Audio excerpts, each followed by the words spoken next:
Bonjour, bonjour à toutes et à tous.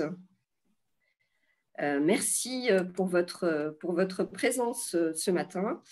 Alors, je me présente, je suis Laurence Nalem, je suis en charge des formations aux professionnels pour le CIDJ.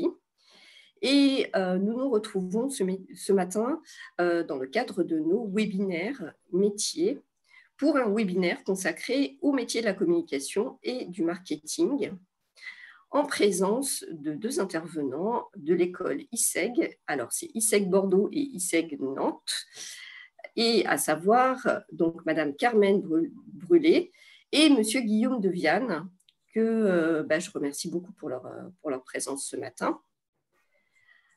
Bonjour. Alors, Merci. Bonjour. Alors, comment va se dérouler ce webinaire ce matin? On a un créneau d'1 heure ensemble avec un webinaire découpé en deux parties. Une première partie de présentation avec nos deux intervenants que je vais laisser quand même se présenter à leur tour. Et une deuxième partie d'environ une demi-heure de questions-réponses. Je vous invite donc à nous faire part et à me faire part de vos questions via le chat, sur lequel je vais être très attentive pendant toute la présentation.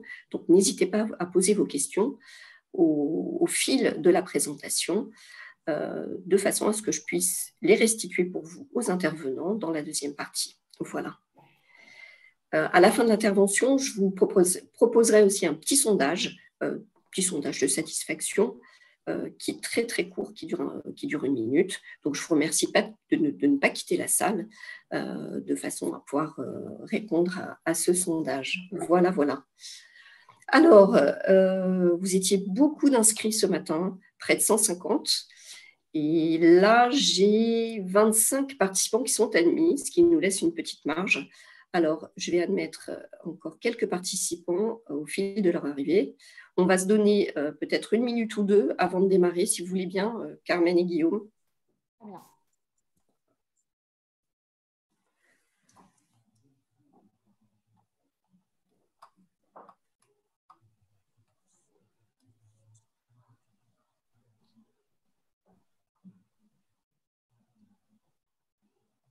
Alors, vous avez chacun coupé vos caméras et votre son. Je vous en remercie.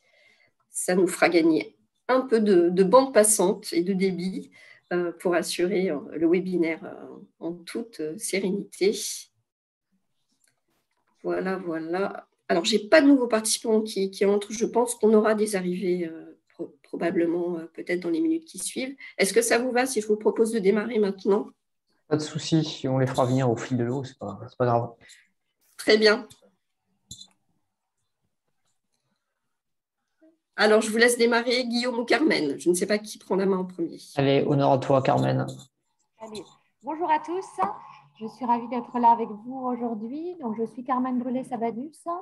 Je suis la directrice de l'ISEG Bordeaux. L'ISEG est une école de marketing et communication. J'ai une vingtaine d'années d'expérience dans le secteur du marketing, de la com et du digital. Une dizaine d'années en entreprise, d'abord au sein de multinationales, Mercedes, Danone et le groupe LVMH. Et depuis 10 ans, côté école, donc directrice de l'ISEG Bordeaux. Et je suis ravie d'être là ce matin avec vous. Bonjour à tous, moi je suis Guillaume Deviane, donc le directeur aujourd'hui du campus de Nantes depuis bientôt 7 ans, avec des responsabilités nationales avec Carmen, puisqu'on s'occupe aussi de la pédagogie pour les autres campus. On a 8 campus en France et moi je suis le pendant aussi marketing et digital pour le coup de Carmen, plutôt dans des structures de la grande consommation et de l'agroalimentaire pendant une quinzaine d'années, notamment dans des groupes américains, mais toujours en Europe pour le coup. Je pense qu'on peut commencer là-dessus. L'idée de ce séminaire aujourd'hui, c'est de vous parler du métier du marketing et de la com et comment on peut y arriver. Et pour cela, il faut déjà comprendre aujourd'hui ce qu'est le marketing et la com. On va vous présenter le sommaire. Dans un deuxième temps, on parlera des secteurs d'activité dans lesquels on retrouve du marketing et de la com, c'est très vaste. Des métiers qu'on peut trouver, on ne va pas pouvoir parler de tous les métiers, mais on va cibler quelques métiers qui peuvent potentiellement parler à des lycéens qui voudraient s'orienter ou des gens qui voudraient se réorienter pour faire du marketing et de la com. Des grandes tendances de fond qui font que les métiers aujourd'hui, du marketing et de la com, ont pris une place très très importante aujourd'hui sur le marché du travail. Les profils et les compétences qu'on recherche pour des étudiants qui voudraient rentrer chez nous, et puis enfin comment aujourd'hui intégrer une école. On prendra l'exemple de l'ISEG et d'un schéma d'études sur 5 années qui sont plutôt des études longues, le marketing et la com, et on conclura du coup avec les questions que vous pourrez poser à Laurence Nalem directement sur le chat qui nous remontera en fonction de vos besoins. Donc on attaque par le premier point sur le marketing et la communication avec Carmen. Allez. Ah oui, c'est vrai qu'on avait exactement. J'avais oublié. On avait un petit quiz. Je n'ai pas précisé. J'étais pas dans. Donc tu le fais, Carmen, oui, ou le. Allez, c'est parti. Oui. Allez.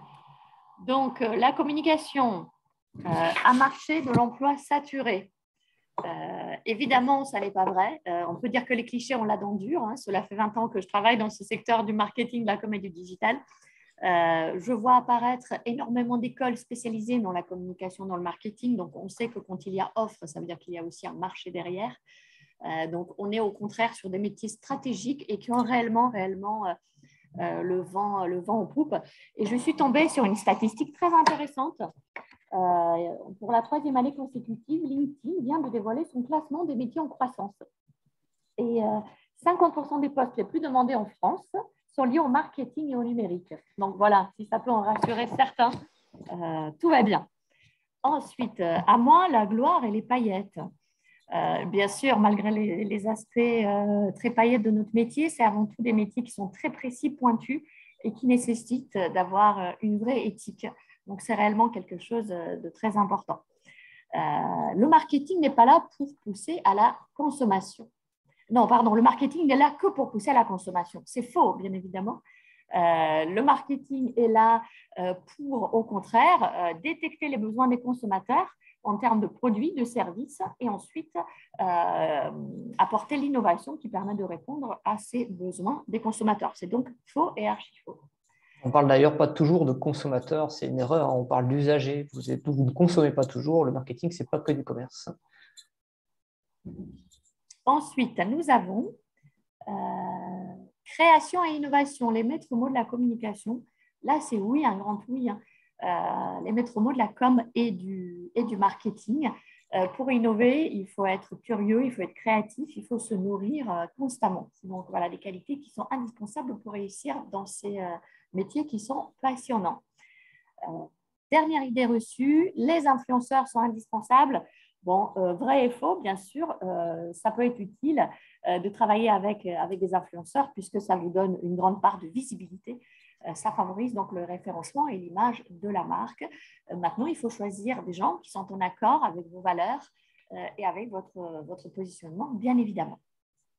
Voilà pour les idées reçues. Je vous propose de continuer sur le marketing et la communication.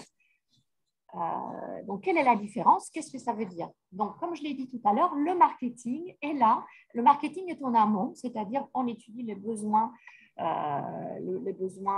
des consommateurs, des usagers, et on trouve des solutions, d'accord? On amène les produits et des services.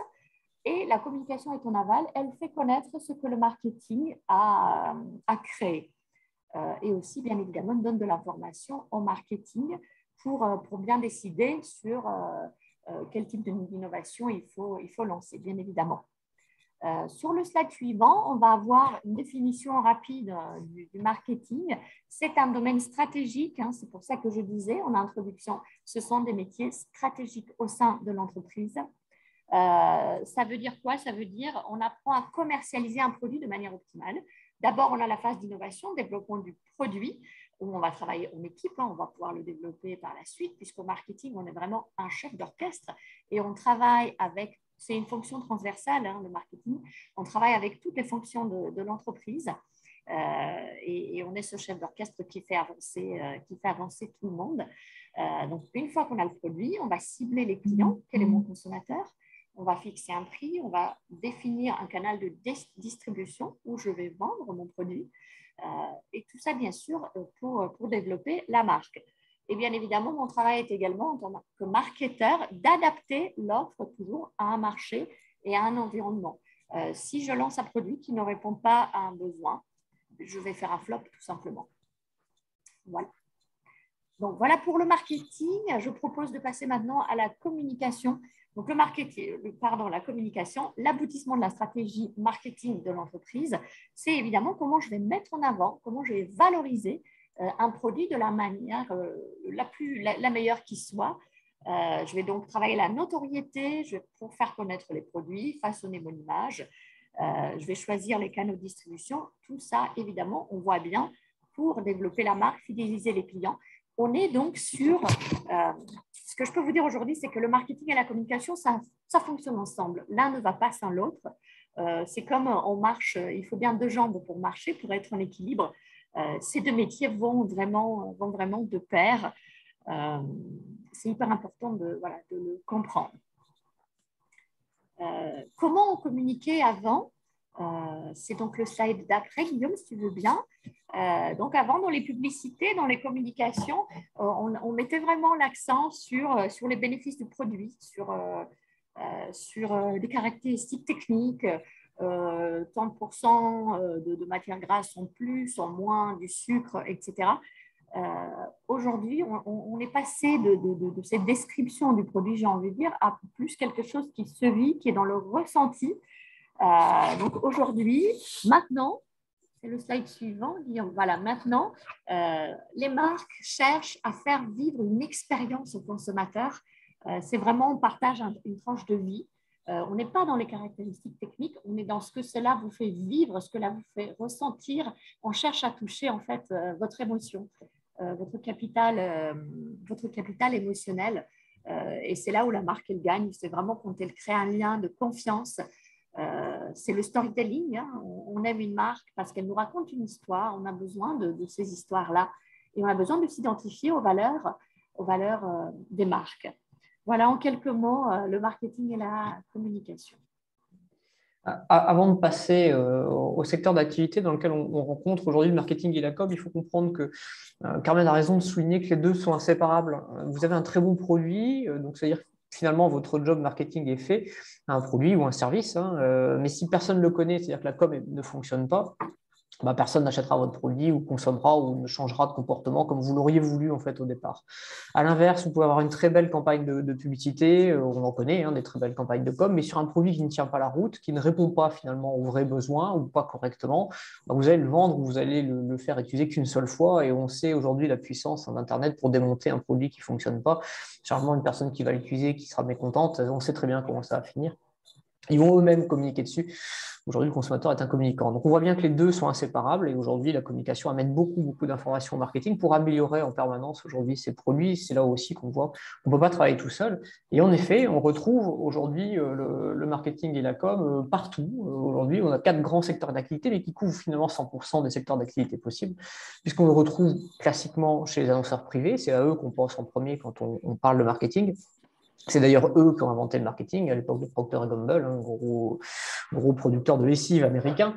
On retrouve des Coca, des Peugeot, des Sodebo, des Facebook, des Nike et j'en passe et des meilleurs, mais aussi plein de petites structures que vous connaissez aujourd'hui localement qui font aussi du marketing et de la com.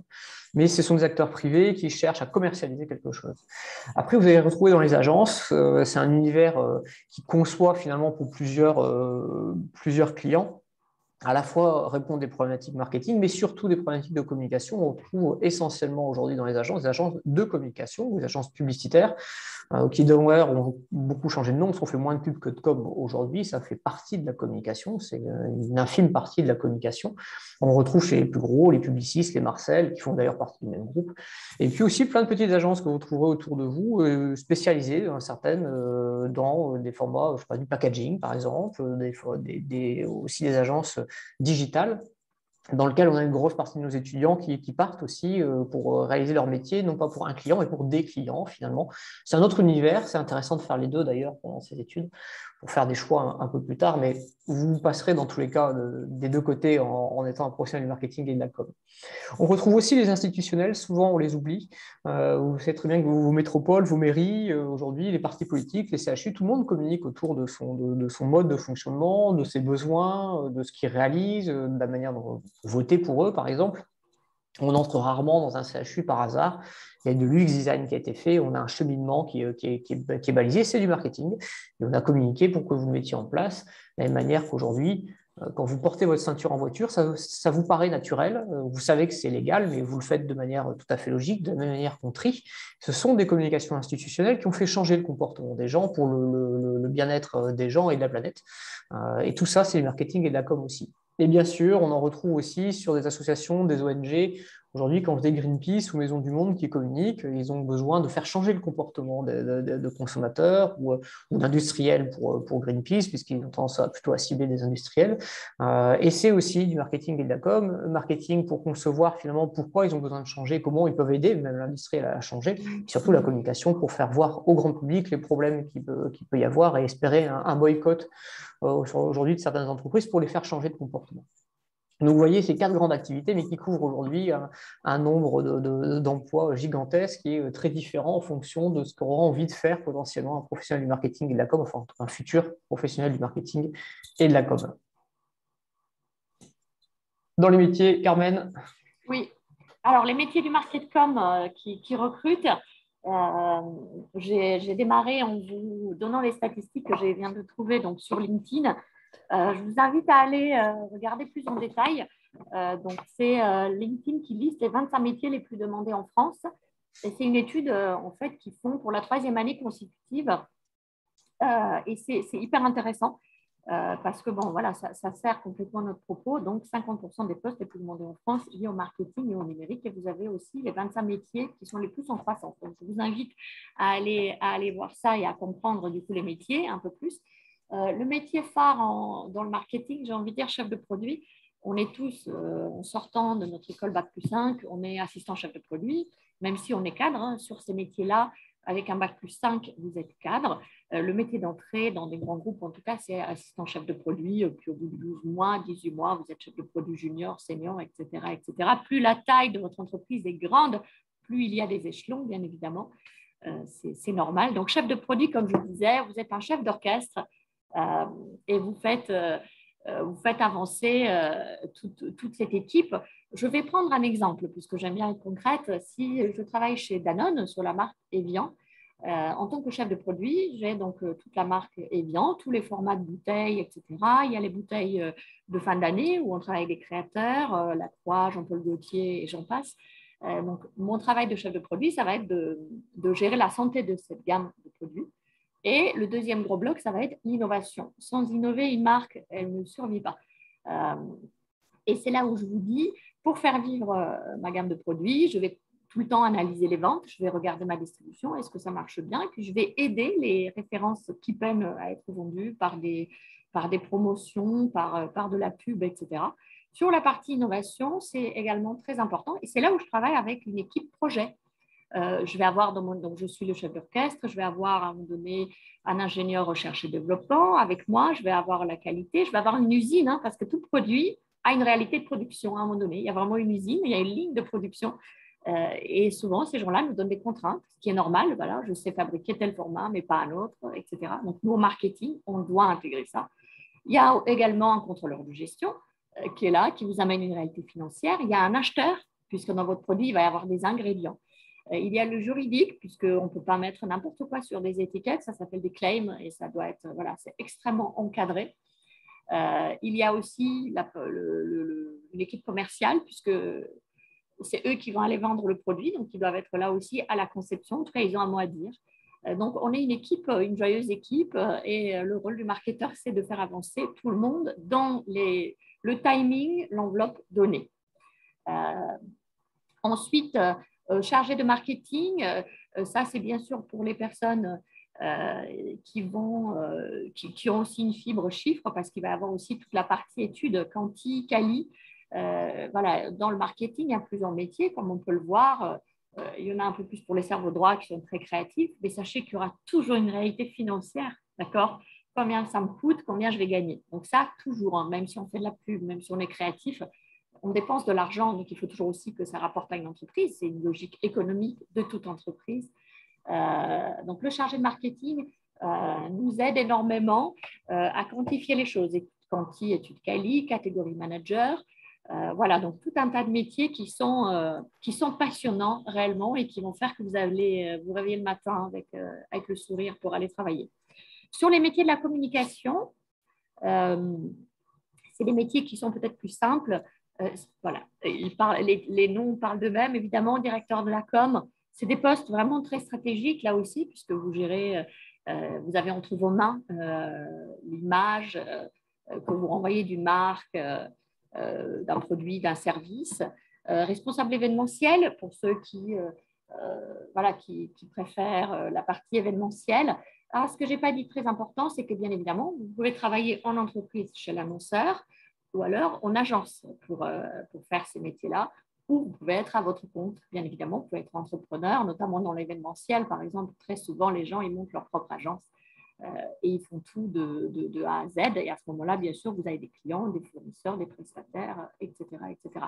Sachez que vous serez toujours en équipe. Pour faire nos métiers, on ne travaille jamais seul, on est en équipe, on crée des synergies, on est toujours plus intelligent à plusieurs, et il faut aimer l'humain et avoir du savoir-faire, mais aussi du savoir-être, tout ce qu'on appelle les soft skills. C'est vraiment extrêmement important, puisque j'ai envie de dire, souvent, j'ai vu des chefs de produits arriver parce qu'ils amènent l'énergie nécessaire, ils amènent la passion, et du coup, les gens les suivent, voilà, parce que le chef de produit, il incarne en fait son projet. Ça, c'est très important. Voilà, c'est des métiers où on ne peut pas être blasé parce qu'on ne sera pas bon. Donc, voilà, c'est des métiers passion, très clairement. Sur des métiers liés au marketing et la com, on parle des métiers du digital. Alors, je ne sais pas si on peut encore d'ailleurs réellement parler métier du digital, puisque de toute façon, le marketing et la com se fait sous un format digital.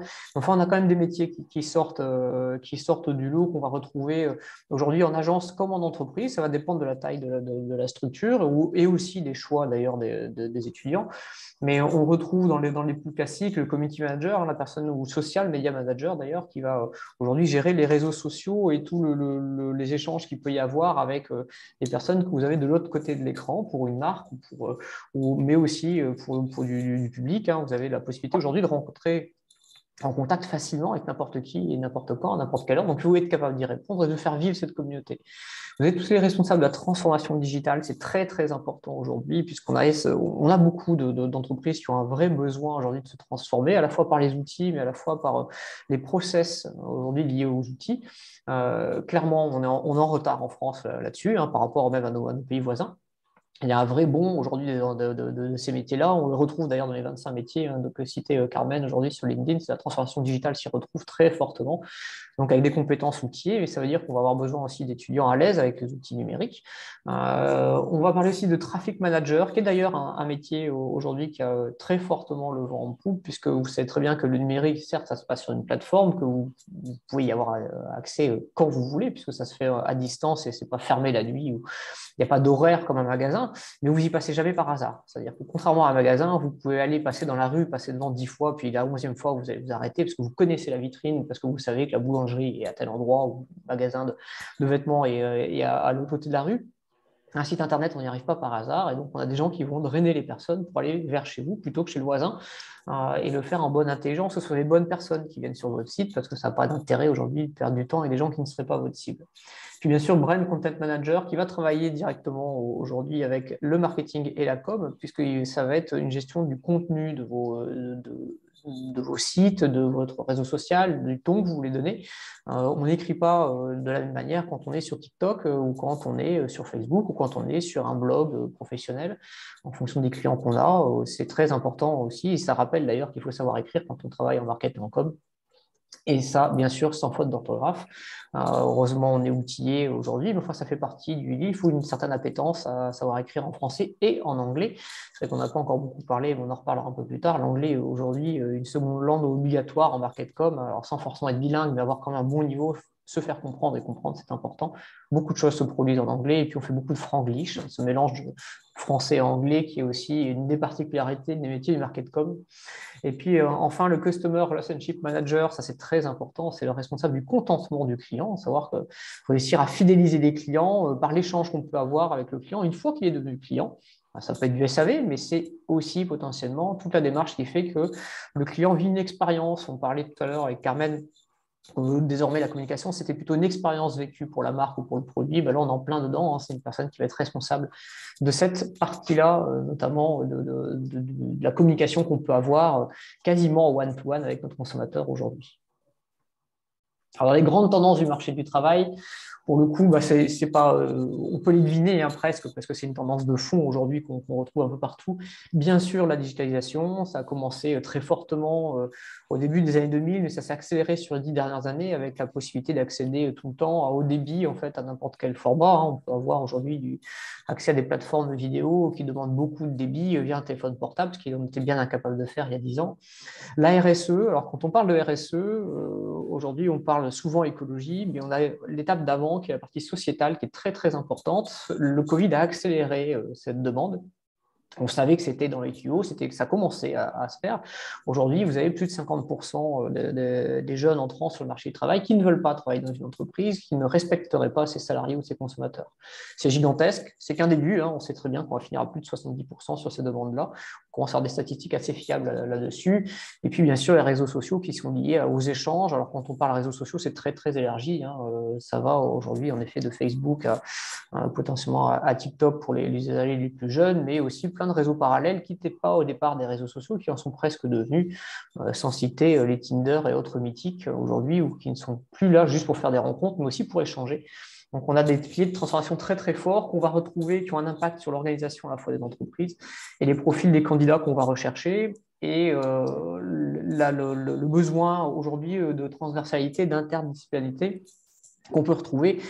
Quelqu'un qui fait du marketing et de la com travaillera avec des gens plus créatifs que lui, qui vont être potentiellement formés à du design, avec des compétences outillées bien plus fortes que celles d'un étudiant aujourd'hui en market com. De la même manière qu'il va devoir travailler avec des profils tech aussi, parce que l'usager d'un outil, quand vous utilisez Instagram ou quand vous utilisez Snapchat, il y a des choses qui se cachent derrière, la technique, l'usage même de sites internet.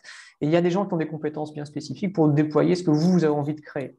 Donc, vous avez l'idée au marketing ou la communication, on va utiliser les outils, mais vous avez quand même des gens derrière qui sont outillés. Il faut être capable de travailler avec ces gens-là, c'est très, très important. Et puis, bien sûr, tenter des choses, l'esprit d'initiative est très important. La curiosité fait partie des points essentiels aujourd'hui du marketing et de la com.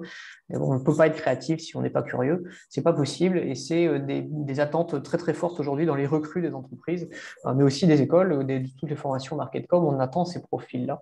On parle bien de profils, pas encore de compétences. Les compétences viennent plus tard pour les étudiants. Ça, c'est les différentes formations qui s'en occupent.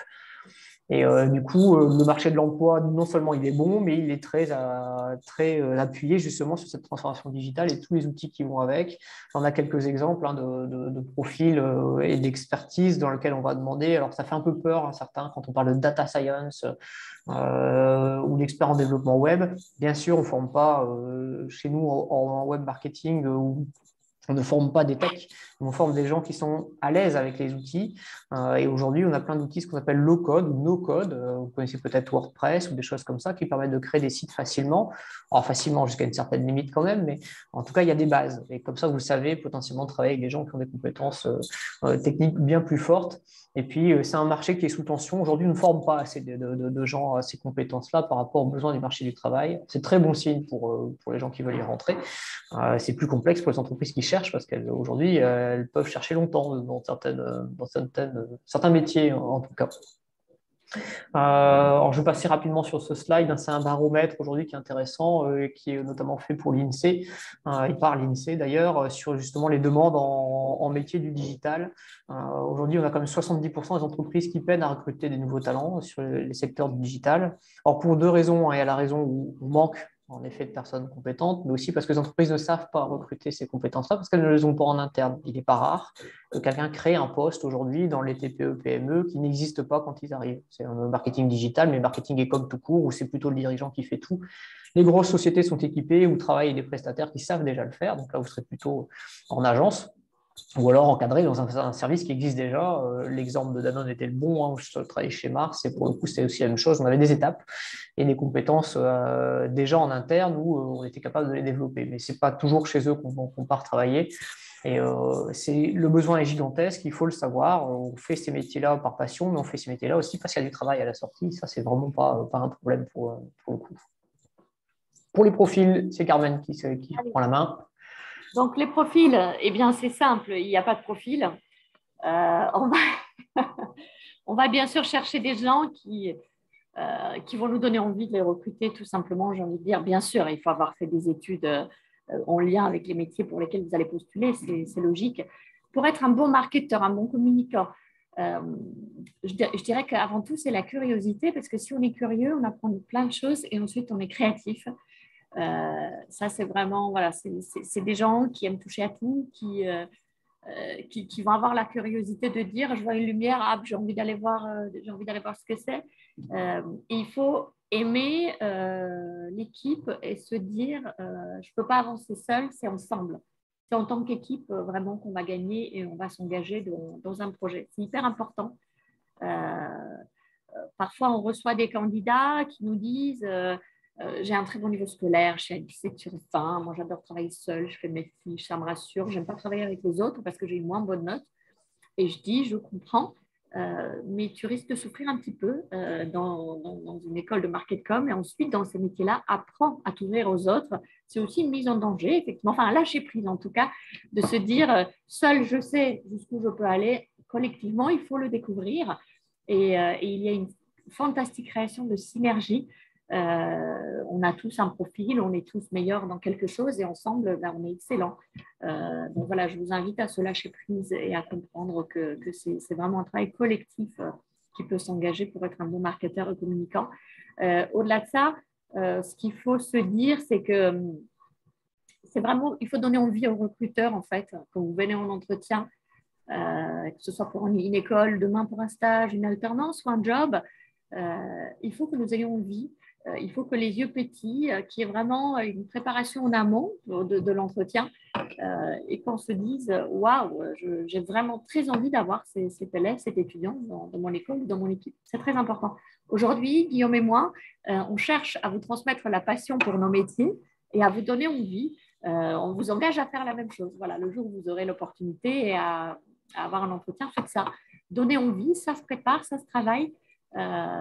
Mais voilà, il faut que dans les yeux, on ressente que ça pétille. Voilà, parce qu'on sait que là, vous allez vous donner les moyens de réussir et que vous serez un bon marketeur et un bon communicant. Ensuite, sur le profil. Alors, tu continues, Carmen, ou pas? Je me souviens plus du coup.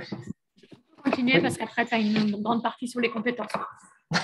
Donc, sur les profils, j'ai envie de dire que là aussi, tous les profils peuvent s'adapter pour nos métiers. Et c'est ça qui est intéressant, c'est que dans les équipes, on va avoir des scientifiques, des profils créatifs, des profils littéraires. Et chacun va amener va mettre sa pierre à l'édifice. Et la réussite sera belle et collective. Donc, ne vous inquiétez pas, ne vous dites pas « Oh là là, j'ai un profil littéraire, je n'y arriverai pas ». Ça n'est pas vrai. Vous aurez des forces sur lesquelles vous allez pouvoir vous appuyer. Vous irez plus vite sur certaines choses.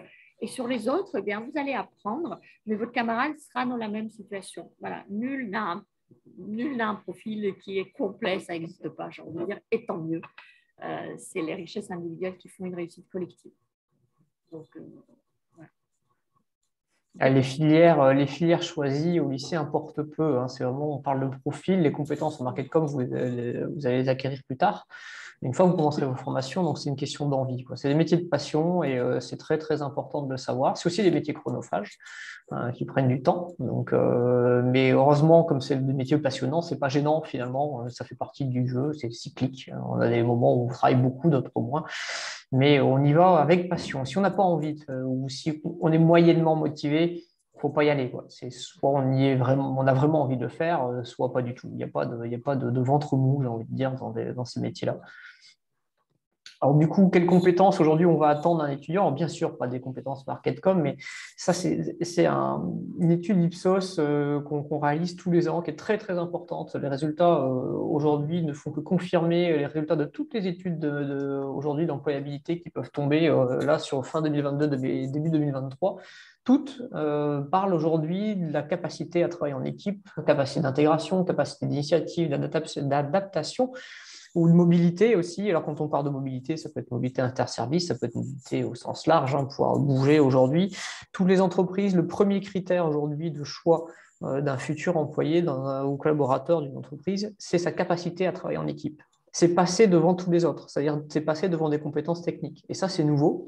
On avait toujours potentiellement cette demande de travail en équipe qui était dans le top 3-4, on va dire, hein, de toutes les enquêtes d'employabilité, quels que soient les métiers d'ailleurs.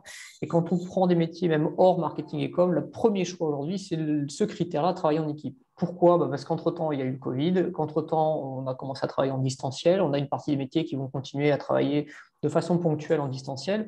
Et travailler en équipe quand on est en distanciel, c'est pas aussi simple finalement que ce qu'on pensait. Au début, ça a été une contrainte. Après, ça a été ouais, c'est génial. Et puis maintenant, c'est ouh là là, finalement, ça se passe pas comme on veut. Donc, il y a des vraies compétences à avoir, une vraie envie aussi de travailler avec d'autres personnes. Et les métiers de marketing en particulier ont un besoin particulier parce qu'on est plus intelligent à plusieurs que tout seul. Parce qu'on n'a pas toutes les compétences possibles, imaginables. Personne ne sait tout faire, c'est pas possible. Et on va être obligé de travailler avec des gens qui ont des profils très différents des nôtres. Et c'est complexe et ça s'apprend aujourd'hui. Il y a des méthodes pour travailler aujourd'hui avec des gens qui n'ont pas les mêmes profils que nos étudiants en market-com. Et c'est très vrai quand on devient un professionnel. On a tendance à avoir des domaines d'expertise particuliers. Moi, je suis plutôt un marketeur digital. La communication, c'était pas mon métier, quoi. Je savais faire la partie technique, mais j'avais des gens qui faisaient à ma place la communication, qui avaient des profils plus artistiques que les miens, mais certainement plus créatifs aussi. Mais il faut savoir travailler avec ces gens-là parce qu'ils sont indispensables à la réussite de ce que vous faites. Et on va retrouver forcément toutes les problématiques liées justement à la créativité, à la volonté d'innovation. Il faut avoir envie d'innover. C'est pas juste faire un copier-coller de ce qui a été fait aujourd'hui. On parle beaucoup d'intelligence artificielle aujourd'hui. C'est la très grande mode sur ces 15 derniers jours sur ChatGPT, etc. Mais enfin, ça reste qu'une machine. Ça va être certainement une aide pour nous, des beaux outils. Mais enfin, il n'est pas créatif pour un demi-sou. Ça reste un ordinateur bête et méchant. Il ne faut quand même pas oublier que c'est nous qui éduquons ces intelligences artificielles. Donc, sans nous, ils n'existent pas. Donc, ça aussi, ça fait partie de savoir, OK, il y a quelque chose de nouveau qui se passe, c'est bien, qu'est-ce qu'on en fait? Il faut être capable de rebondir et on parle d'agilité plus que jamais aujourd'hui dans ces métiers. Du coup, on en arrive à comment intégrer aujourd'hui des formations liées au market et à la com. On va prendre l'exemple de l'ISEG, puisque c'est aujourd'hui notre école qu'on connaît bien, mais il y a d'autres structures existent. Tu veux parler plutôt sur la partie concours, Carmen? Je parlais un peu programme. Oui, tout à fait. Donc, vous pouvez intégrer l'ISEG ou les autres écoles, bien sûr, soit en post-bac, c'est-à-dire que vous êtes élève en classe de terminale, toute option confondue, ou alors vous avez déjà votre bac. Les procédures d'admission, eh bien, il y a un concours d'entrée. On va vous demander de constituer tout un dossier avec CV, lettres de motivation, on vous demande vos bulletins, évidemment. Et ensuite, vous venez pour passer le concours, il y a les épreuves écrites et il y a un entretien de motivation. Il faut comprendre que ce qui est vraiment extrêmement important, c'est cet entretien de motivation. Puisque votre niveau scolaire, j'ai envie de dire, déjà, vous êtes bachelier, donc de toutes les manières, l'intégration est conditionnée par l'obtention du bac. Si on regarde vos bulletins de terminale, on comprend votre niveau scolaire. Donc, à partir de là, le choix est réellement fait aussi sur qui vous êtes vous, puisque le partenaire de l'école, c'est l'étudiant. Il va y avoir un parcours de 5 ans, donc c'est un travail d'équipe entre l'étudiant et l'école, et on fait un pari ensemble. L'objectif, c'est de réussir. La réussite de l'étudiant, c'est bien sûr l'obtention du diplôme à l'issue des 5 ans et puis surtout son intégration professionnelle par la suite. Donc, il faut qu'il y ait une rencontre là aussi. Comme je le disais, travaillez et donnez-nous envie de vous recruter ce jour-là et qu'on se dise, cet étudiant, à tout prix, je le veux dans ma promo de première année parce qu'il est génial, parce qu'il a plein de choses à raconter.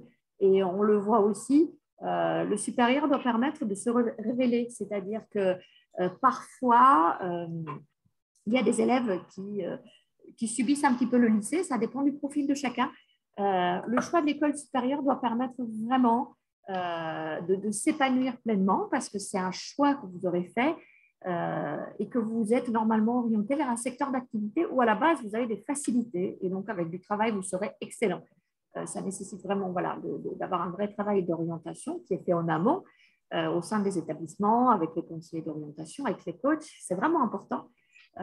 Et quand vous arrivez dans le supérieur, normalement, vous épanouissez. Et nous, on voit vraiment des jeunes parce que ça se fait à travers les cours, les modules, les projets, mais aussi toute la vie, les associations, la vie des BDE.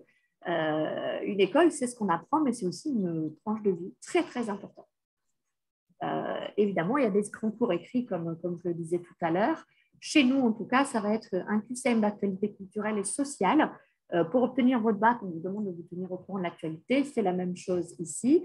Une épreuve de créativité qui va vous surprendre quelque peu. Donc, il n'y a pas de préparation. Là, il faut laisser libre cours à sa créativité.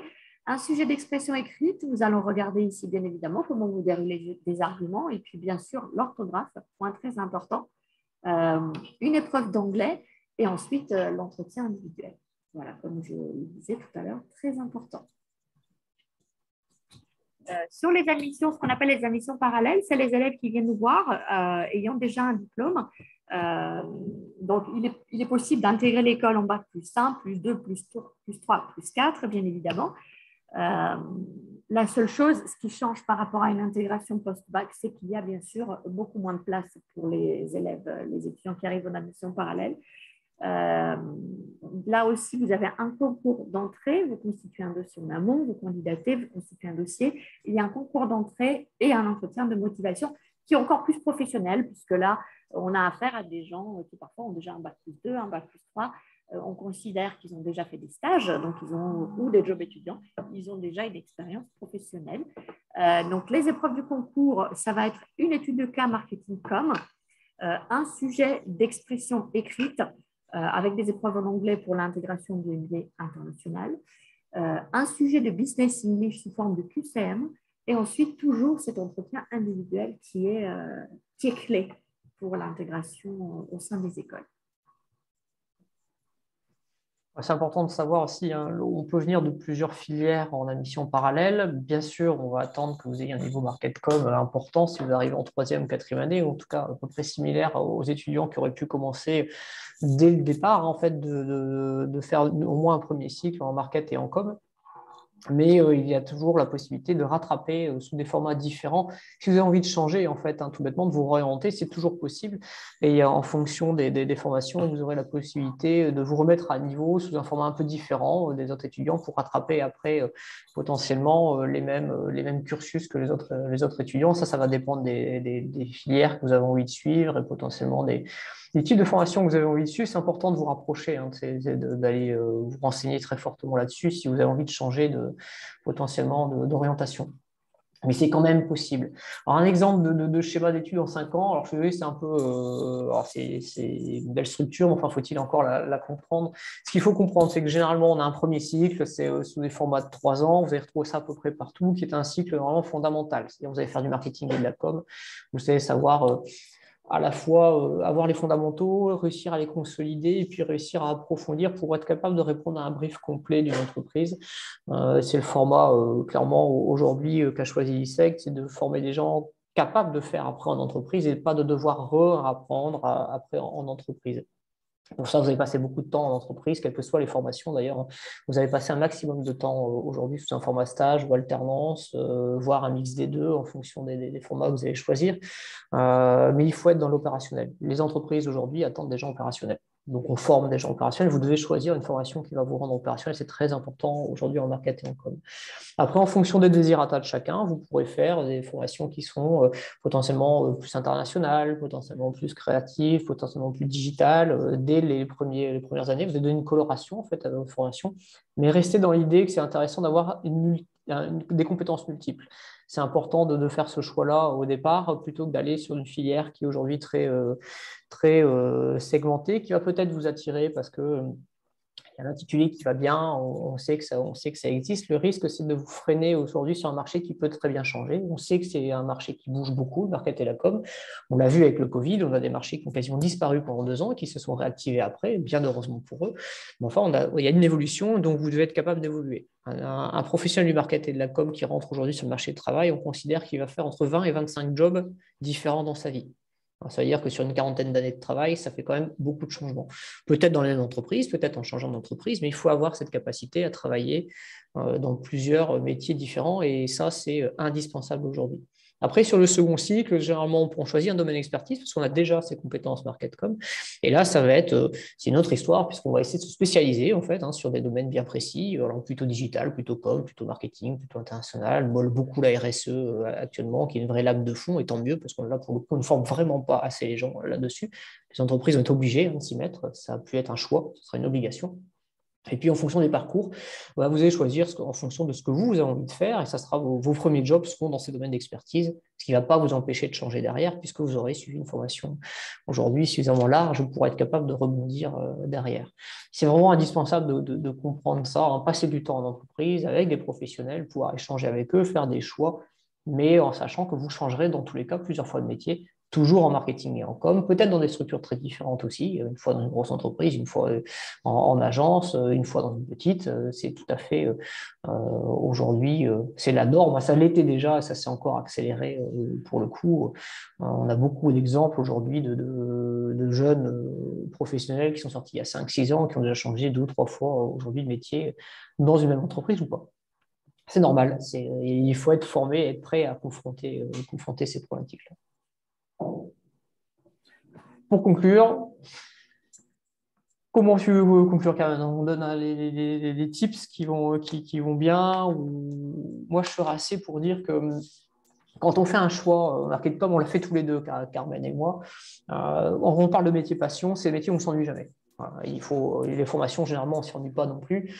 C'est très vrai pour le Polysec, c'est notre manière de fonctionner parce qu'on veut être le plus proche possible potentiellement de ce qui se passe en entreprise ou dans une agence. Alors bien sûr, c'est connu, les agences sont plus fun que les entreprises et encore, ça dépend maintenant des entreprises. Il y a eu des gros efforts. Quand même. Voilà, il y a des gros efforts qui ont été faits quand même de la part des RH aujourd'hui dans des entreprises, dans des services. Mais on ne s'ennuie pas parce que ce sont des métiers qui ne sont pas binaires. Vous avez des métiers où potentiellement vous savez le résultat de ce que vous allez faire. Vous savez si vous avez réussi ou pas. Ce n'est pas toujours le cas en market-com. C'est aussi peut-être pour ça que ce sont les métiers chronophages. Vous pouvez être obligé de revoir votre copie parce que le client n'est pas content, parce que si vous êtes en agence, votre client ne sent pas ce que vous avez présenté, il dit oui c'est bien mais je n'ose pas le passer, donc vous êtes obligé de revoir votre copie, ou peut-être que votre consommateur change, ou que le marché du travail, de l'emploi, que le marché de la consommation, on a un peu de Covid, ça c'est l'exemple fatal, aujourd'hui il fallait tout revoir, ou qu'on a des problématiques liées à la RSE et aujourd'hui tout est recommencé. Voilà, on a fait le job, ça a fonctionné, on doit recommencer. Mais c'est aussi grisant parce qu'on est obligé d'essayer de se projeter là où le consommateur lambda n'est pas capable de se projeter. Donc, c'est des métiers sympas. Il faut quand même reconnaître que ça, mais ce sont aussi des métiers techniques et pas forcément faciles. Ça demande des compétences bien spécifiques. Carmen, je dirais aussi que effectivement, voilà, c'est un métier de passion. Et à l'ISEG, on aime bien dire, par exemple, que c'est l'école qui ne dort jamais.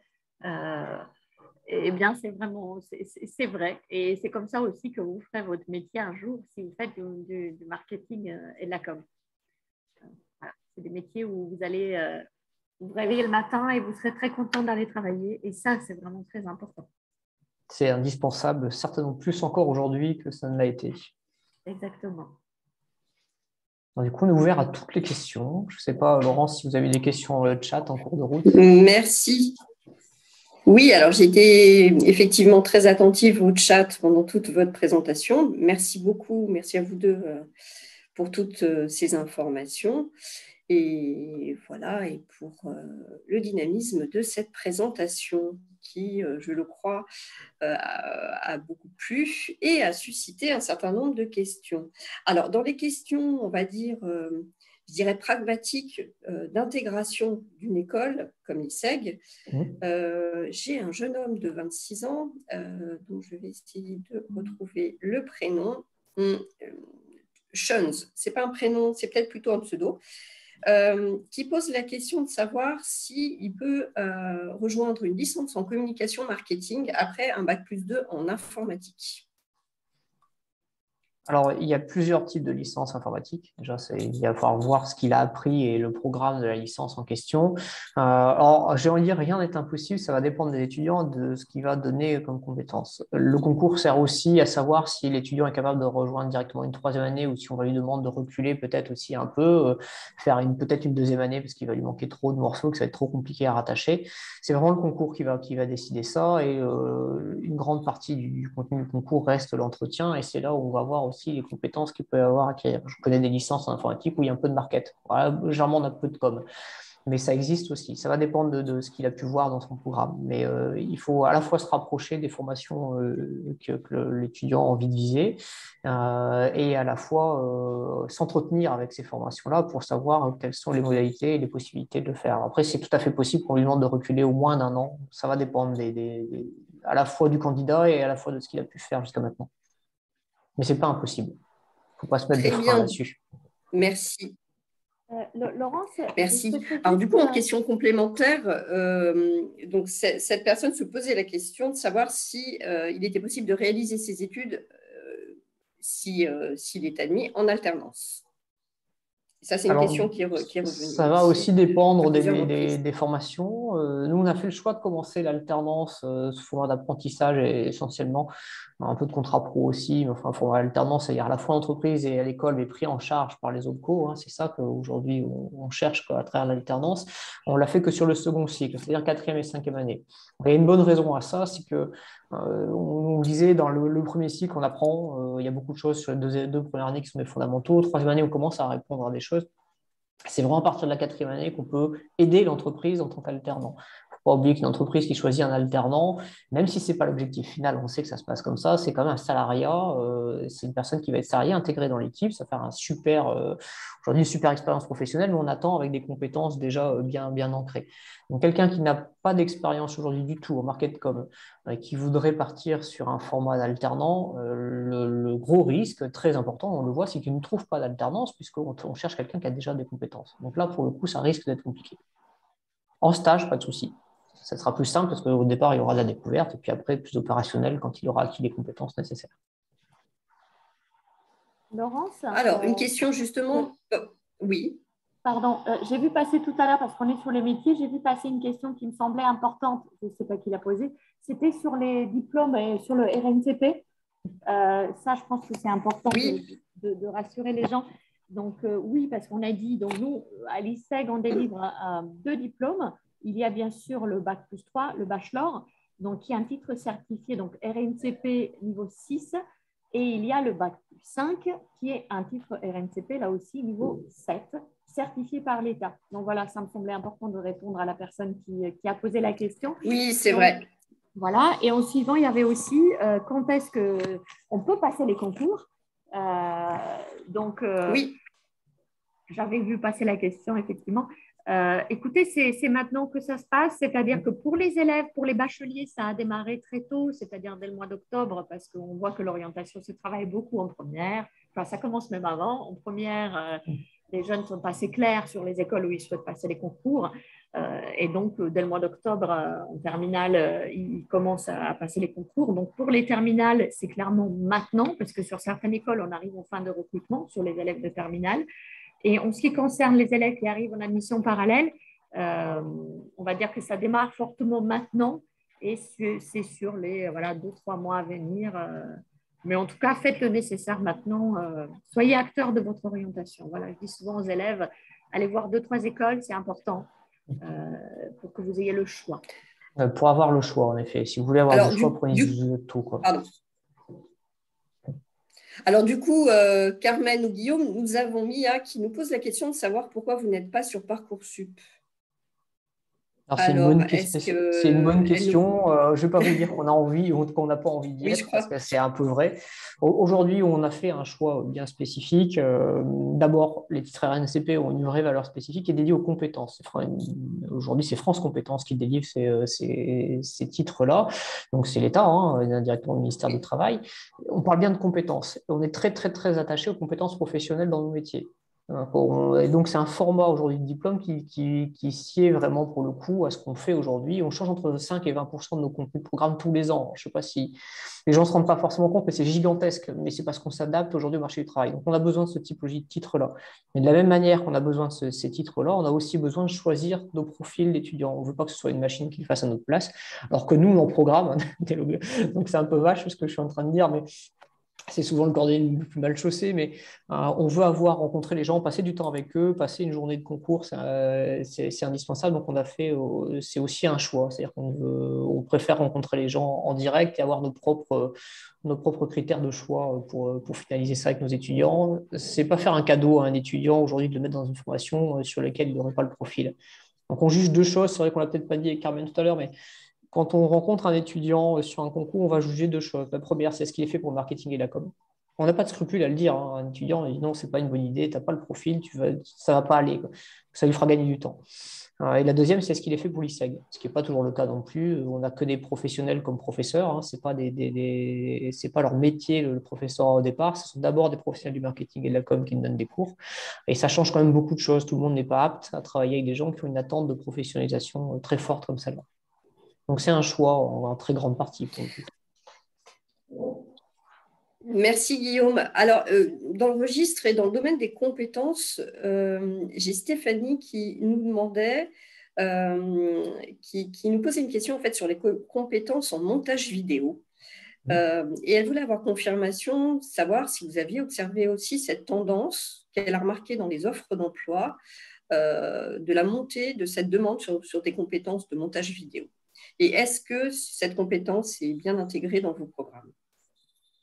C'est une obligation absolue, hein. Vous n'avez pas le choix. Alors attention quand même, les gens confondent montage et montage. Il y a le montage vidéo que vous pouvez faire quasiment avec votre smartphone aujourd'hui. D'ailleurs, on filme beaucoup au smartphone, mais avec aujourd'hui un stabilisateur, un micro spécifique, des lumières, des choses qu'on ne voit pas forcément.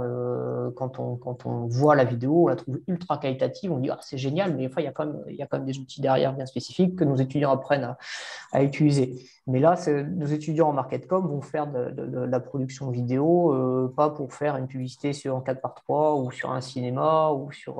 Ce ne sont pas des spécialistes de la vidéo, mais des utilisateurs plus qu'avertis de la vidéo pour les réseaux sociaux, pour la production pas un format publicitaire télé, par exemple. Voilà, c'est pas leur métier. Là, ils vont travailler par contre avec des gens qui ont ces compétences-là, d'où l'importance de cette transversalité. Mais tout ce qui est outils de PAO, que ce soit du Photoshop, de l'InDesign, j'en passe, et des meilleurs plus la vidéo, en effet, on est obligé aujourd'hui de former nos étudiants, et ça depuis des années, hein, au montage, mais aussi à la prise de vue. Alors, merci pour cette réponse. Du coup, dans le même domaine, on avait une question sur l'UX design. Et comment cette compétence en fait s'intègre dans l'environnement numérique, digital, communication, marketing, informatique. Voilà, c'est vrai qu'on est un petit peu dans l'UX design à cheval sur plusieurs domaines. Enfin, c'est à la fois de la communication, c'est aussi de l'informatique. Enfin, alors, ça vient de l'informatique. Je ne suis pas spécialiste. Non, mais c'est ça. En fait, vous avez le design thinking, qui est une méthode aujourd'hui agile de travail, en tout cas de conception et d'innovation chez nous, qui a d'abord été utilisée dans l'univers du design et du digital, de l'informatique, et qui a été après redescendu chez nous. Et l'UX design aujourd'hui, c'est un exemple tout bête, mais si on prend un smartphone aujourd'hui, vous le donnez à n'importe qui, il n'y a pas de mode d'emploi. Quand vous ouvrez la boîte, vous l'allumez, vous l'utilisez. Ça, c'est de l'UX design. Les marketeurs ont travaillé avec des spécialistes de l'UX design. On a d'ailleurs des étudiants qui partent sur ces métiers-là derrière pour faciliter l'usage d'un outil pour tout le monde. Et là, on est complètement dans ces méthodes-là. Et en effet, on voit bien la transversalité aujourd'hui des méthodes qu'on va retrouver dans l'informatique, donc plutôt la partie tech, la partie marketing com et la partie création aujourd'hui importante. Et ce sont trois qui sont liés dans nos métiers aujourd'hui. Même si on ne fait pas les trois complètement, mais on travaille en tout cas avec les autres. L'UX design en fait partie.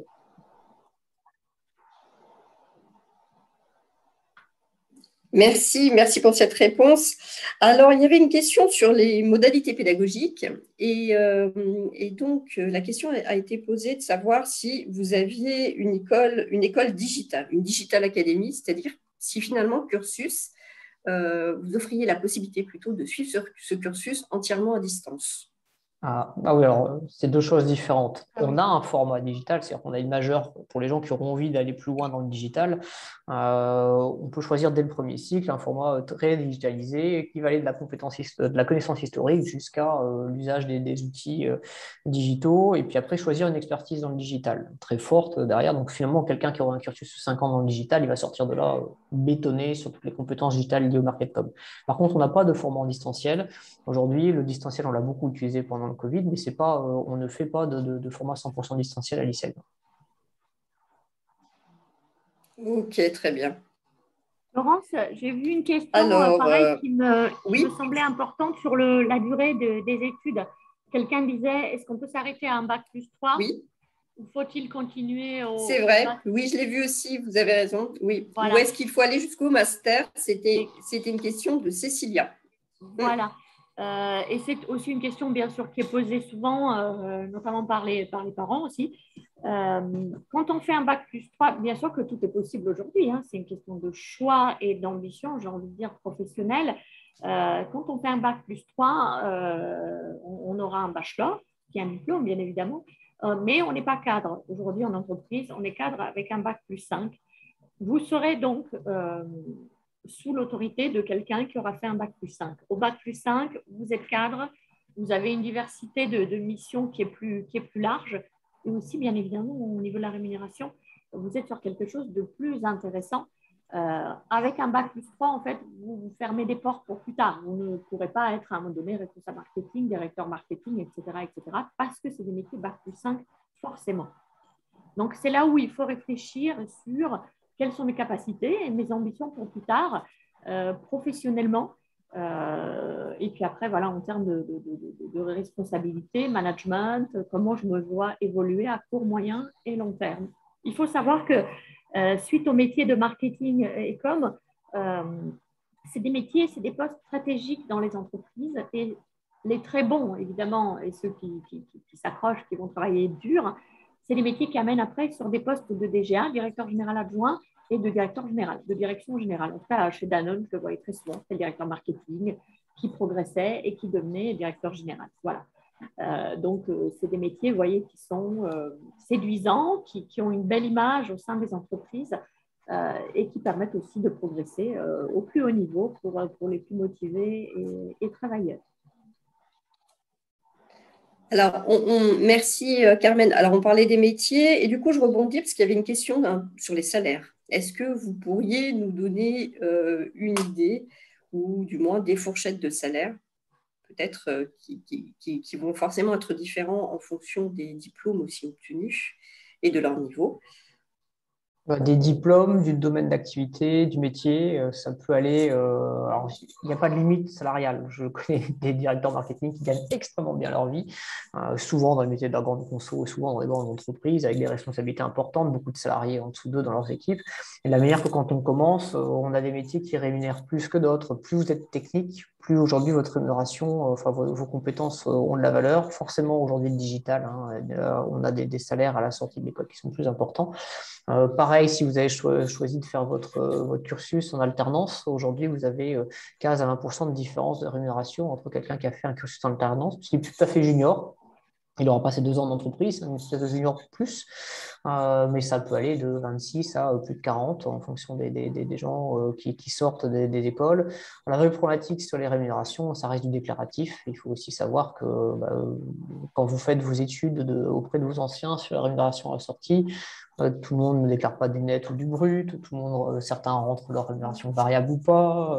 Ça dépend si vous êtes en France ou à l'étranger aussi. Forcément, quand vous partez à Dublin, chez Facebook ou LinkedIn, vous n'êtes pas tout à fait rémunéré de la même manière que quand vous êtes en France dans une TPE. Après, la rémunération est une chose. Regardez si vous faites plaisir et si vous aimez ce que vous faites.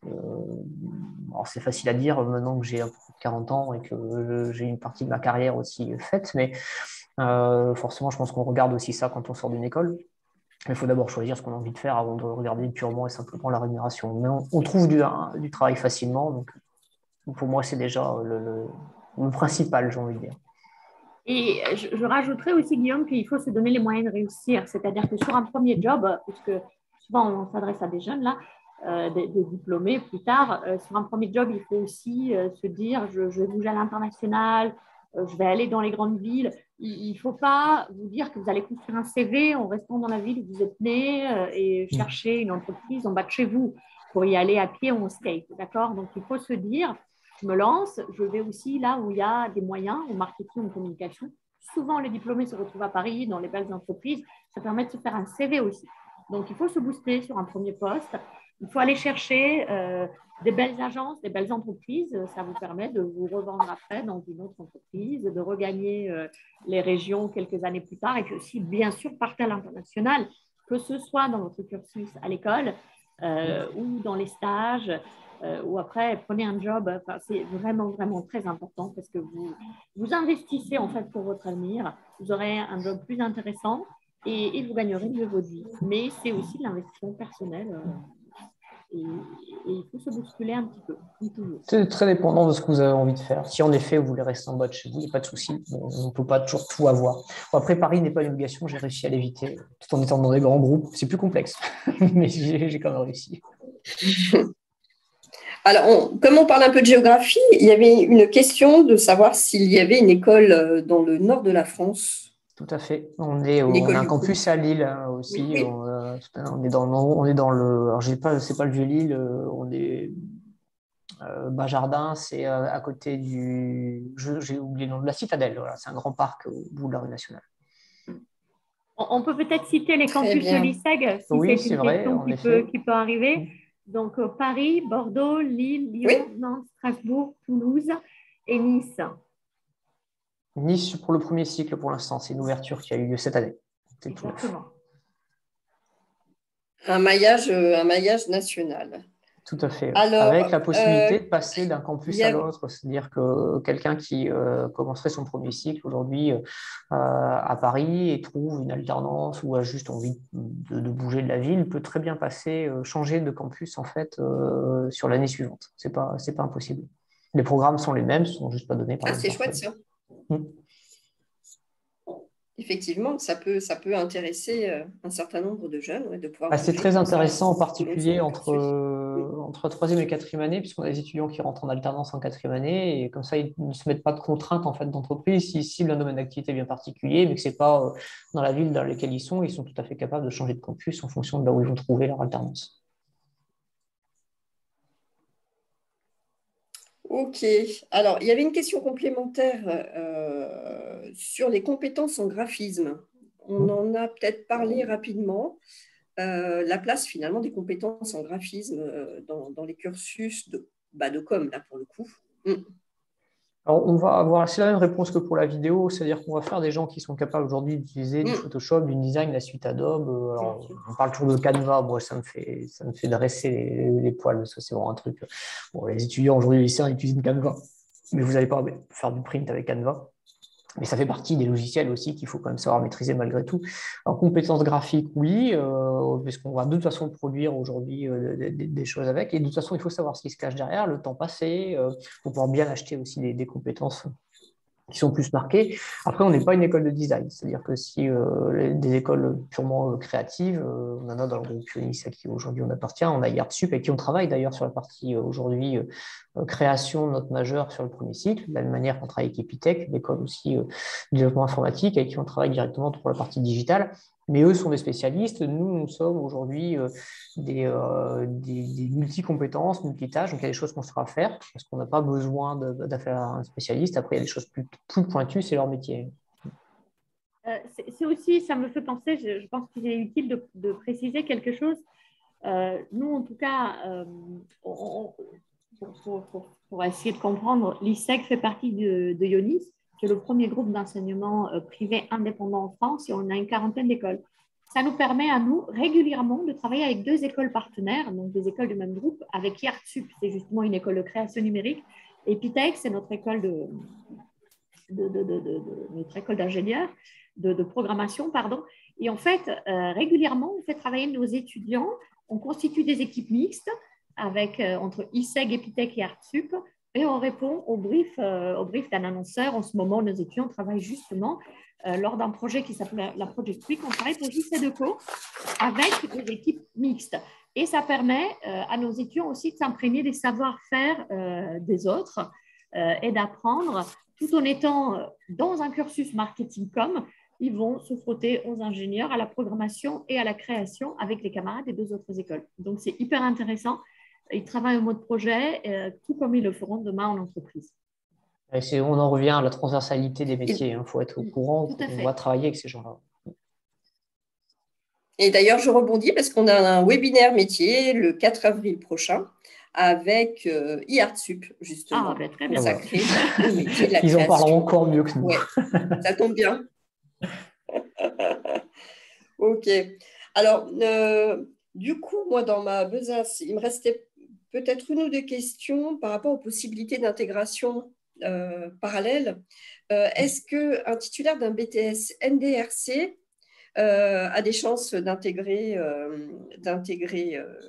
l'école et est-ce qu'avec un BTS, on peut intégrer directement en 3e année? Alors oui, ça va C'est dépendre aussi. Alors c'est pratico-pratique pour le coup, mais alors il y a le BTS, certes. Alors le BTS, c'est un bac+2, donc oui, on peut rentrer en 3e année, mais ça va être conditionné au résultat du concours, savoir si on le fait entrer en 3e année avec le niveau nécessaire. En tout cas, équivalent à nos étudiants, à quelque chose près, parce qu'il ne faut pas oublier quand même qu'on intègre une école où il y a déjà des étudiants qui sont là depuis 2 ans, ou alors si on va les faire rebondir sur une année peut-être inférieure en fonction des résultats du concours. Mais oui, c'est possible.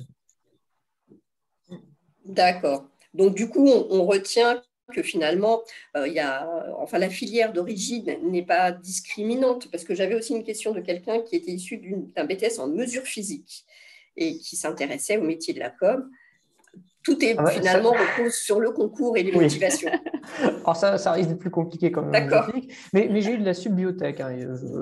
On a eu qui a fait une très bonne étudiante et qui était rentrée chez nous en disant voilà, alors c'était une L2, je pense, en subbiotech ou de souvenir.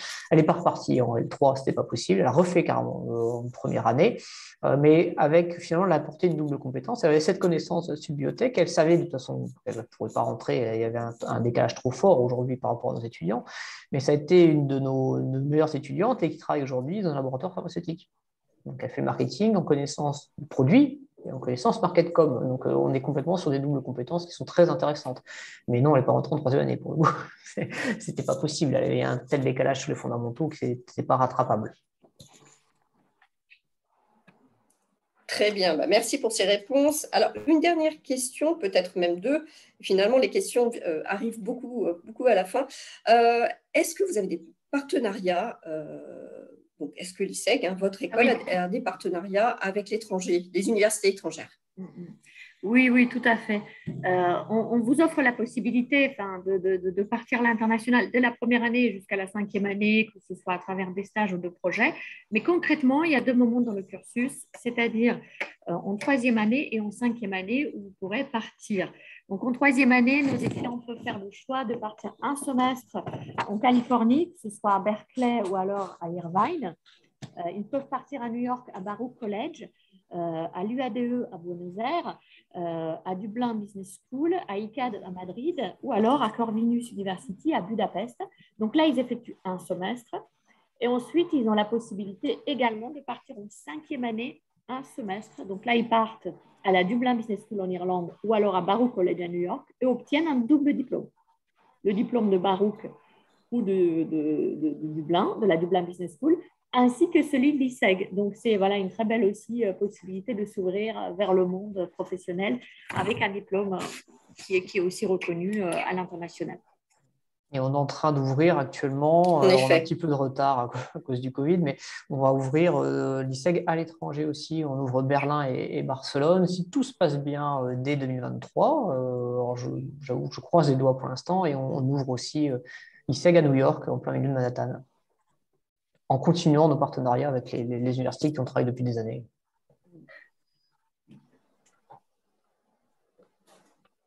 Merci pour ces réponses. Alors, il y a une question qui n'a pas été posée, mais je vais quand même la poser. Quel budget faut-il compter pour une école? Alors, les budgets sont variables en fonction des écoles, on le sait.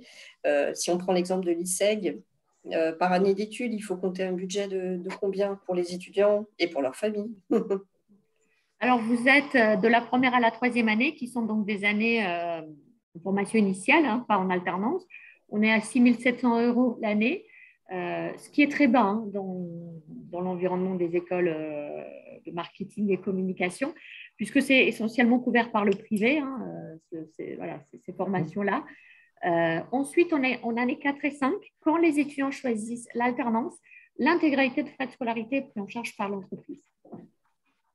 Et pour ceux qui souhaitent continuer en formation initiale et faire uniquement des stages, bon, ils auront évidemment à régler aussi les frais de scolarité de l'année 4 et 5, qui sont dans les 6 800 € Oui. de la même manière. Voilà. D'où l'attractivité de l'alternance, hein, c'est vrai aujourd'hui, oui, pour financer notamment les frais de scolarité. Hein. Alors, je vais rebondir quand même sur cette alternance parce que je suis très au fait de la situation là-dessus.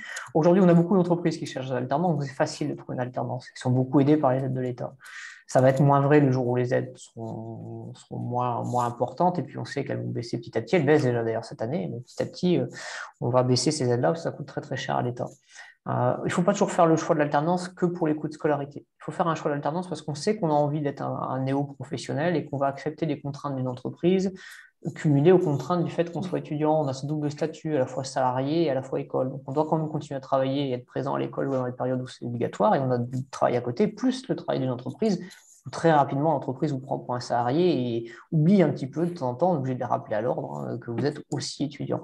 Donc ne faites pas un choix que pour ça. Faites un choix aussi parce que c'est une super expérience et que vous êtes apte à aller en alternance. Ce n'est pas le cas de tous les profils. J'ai vu une question par rapport à Londres. Pour l'instant, pas de campus en Angleterre, malheureusement. Ouais. Puis le Brexit ne va pas nous aider, hein, donc non, pas tout de suite. Mais Dublin, c'est bien, hein, c'est une sacrée ville aussi. Hein. Oui. Vous avez tous les GAFAM qui se sont installés là-bas aujourd'hui. Hein. Ok, bah, écoutez, je pense qu'on a fait le tour des questions. Oui. Alors, je m'apprêtais à lancer mon sondage et j'ai là un petit message qui me chagrine beaucoup, qui me dit « Vous êtes connecté depuis un autre appareil, votre session de sondage est inactive. » Pourtant, c'est bien moi qui ai ouvert la session. Il semblerait qu'il y ait un petit bug. Du coup, ce que je vais faire, c'est que je vais envoyer, je pense, un questionnaire que je vais J'ai accès au sondage, construire moi, là, à l'issue. Mais le sondage est déjà fait. En fait. Ça serait formidable. Les gens cliquent sur sondage déjà fait, dans la barre et vous avez accès aux 4 questions. Est-ce que moi, moi, de mon côté, je n'arrive pas à le lancer, j'ignore pourquoi. Je veux bien.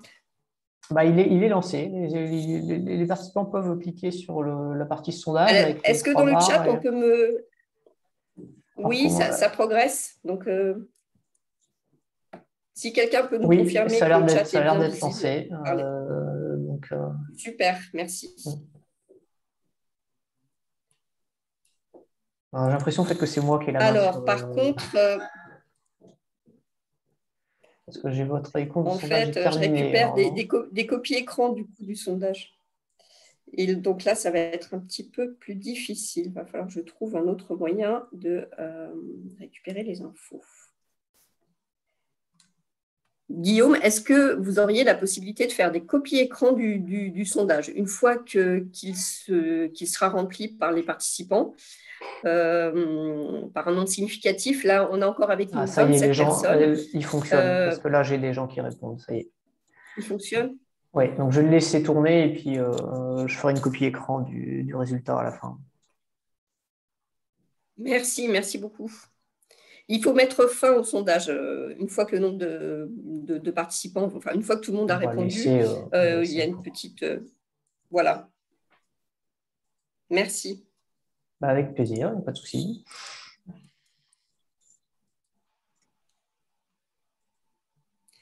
Alors moi, du coup, je vais partager à mon tour l'écran pour vous donner quelques informations sur les prochains webinaires métiers.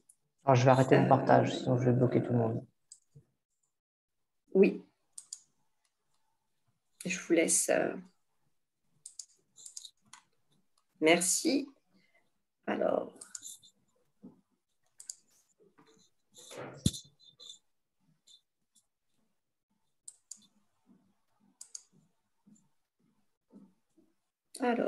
Donc. Est-ce que vous voyez bien mon écran? Non.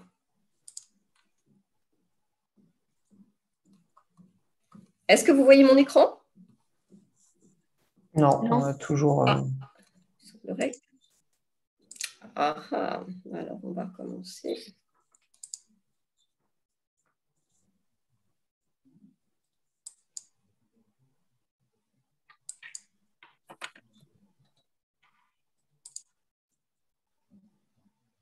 Est-ce que mon écran est visible?